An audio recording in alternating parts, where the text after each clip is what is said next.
যেগুলো ট্র্যাডিশনাল খুব ইম্পর্টেন্ট, প্রত্যেকটার উপর গুরুত্ব দিয়ে কাজ করছি। দক্ষিণেশ্বর মন্দিরে অলরেডি স্কাই ওয়াক আমরা করে দিয়েছি, কালীঘাট মন্দিরের স্কাই ওয়াক প্রায় শেষের পথে। এছাড়াও আমরা তারাপীঠ মন্দির থেকে শুরু করে, তারকেশ্বর মন্দির থেকে শুরু করে, একেবারে ফুল্লরা মন্দির থেকে শুরু করে, থেকে শুরু করে, মায়ের থেকে শুরু করে সমস্ত জায়গায় আমরা পুরীতে আর একটা দীঘায় আন্তর্শিক্ষিয়ে যাবো। একদম পুরীর সাইডে একটা বিরাট জগন্নাথ মন্দির আমরা তৈরি করছি এবং সেটার কাজও কমপ্লিট হয়ে গেছে।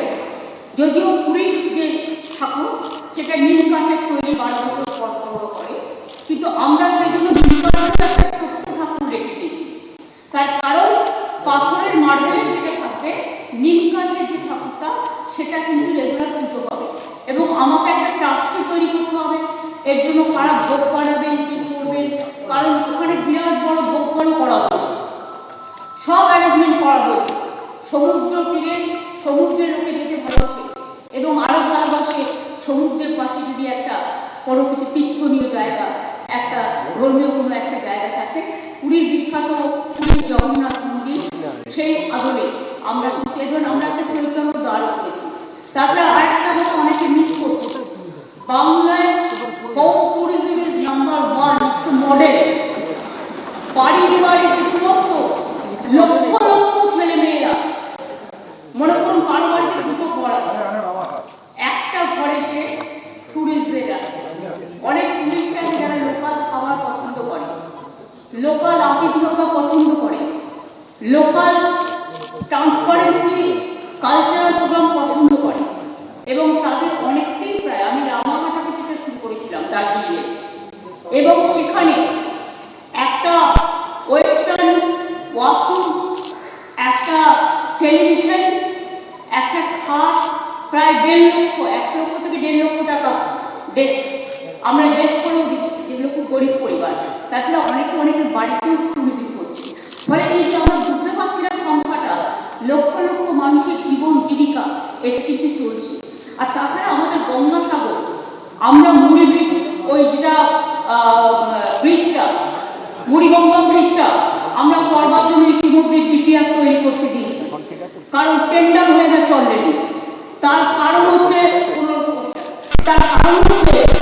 এই গঙ্গাসাগর একমাত্র জায়গা যেখানে মানুষকে জল পেরিয়ে যেতে হয়।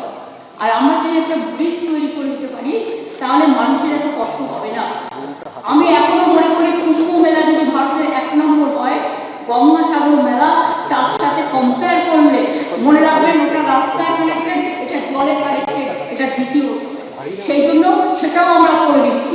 কাজে এরকম সুন্দর করে রয়্যাল বেঙ্গল টাইগার প্রিজার্ভেশন থেকে শুরু করে, গাজল ডোবা থেকে শুরু করে, চুরু থেকে শুরু করে সমস্ত বাংলায় যেখানে যা আছে, আমাদের পাহাড় আছে, আমাদের গভীর অরণ্য আছে, আমাদের ধরধান্যের পুষ্পে ভরা সবুজ ছোট্ট শ্যামলা আমাদের বাংলা আছে, আমাদের পাহাড় পর্বত আছে, কাঞ্চনজঙ্ঘা আছে, আমাদের সুন্দরবন আছে, আমাদের ডিপ ফরেস্ট আছে, আমাদের জঙ্গলমহল আছে।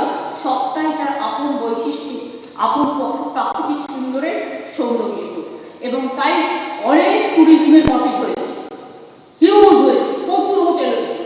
সেটার সংখ্যা যদি দেখেন আপনি সংখ্যাটা ইয়ে করতে পারবেন না, এত হোটেল হয়ে গেছে। এটা খুব ভালো হচ্ছে। আমরা স্কিল ডেভেলপমেন্টটা বেশি করে করছি, যারা হোটেলের ট্রেনিং নিয়ে চাকরি করতে পারে, রিসেপশনে কাজ করতে পারে। এবং আমাদের ছেলেমেয়েরা আমি এখন মনে করি ভীষণ ট্যালেন্টেড।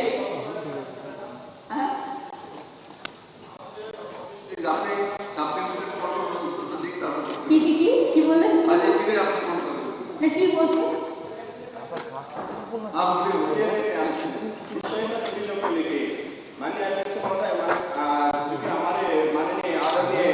मुख्यमंत्री मैडम आई है, उन्होंने संज्ञान में बात रखना चाहूँगा।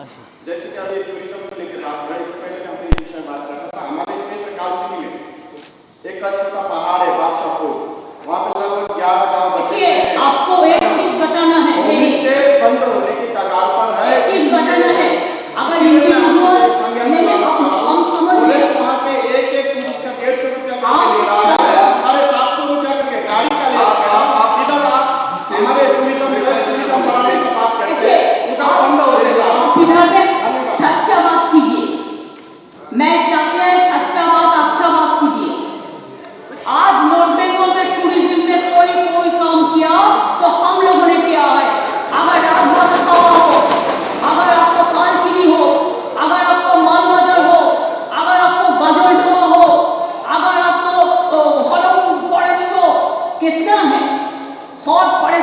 घर घर का नाम भी मैंने दिया, मैं पूरा विजिट किया है। इस जयगांव गांव आपको डेवलपमेंट बोर्ड कर दिया है और कालचिनी भी एक जगह है, टी टूरिज्म हो रहा है, आप नजर करके देखिए। आप कॉन्स्टिट्यूशन में ज़्यादा टाइम लगाइए तो आपको मिलेगा देखने के लिए ना, नहीं देखने से कैसे मिलेगा। Thank you.